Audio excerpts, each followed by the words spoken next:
মানুষের লাত্তি খাইছি, উস্টা খাইছি, ডাস্টবিনের পচা গলা খাউন কাউয়া কুত্তার লাগে ভাগ করে খাইয়া বড় হয়েছি।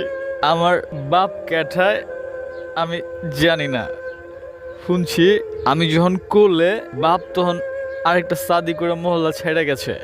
আমার বয়স যখন 7 বছর, অসুখে মায়ও মরে গেছে।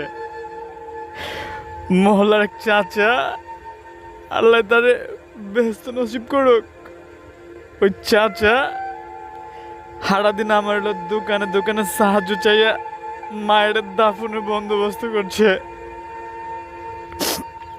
মায়ের বাচ্চা থাকতেও কষ্ট করছে, তো মায়ের মরণের পরে দুনিয়াটা জেলখানা মনে হয়েছে।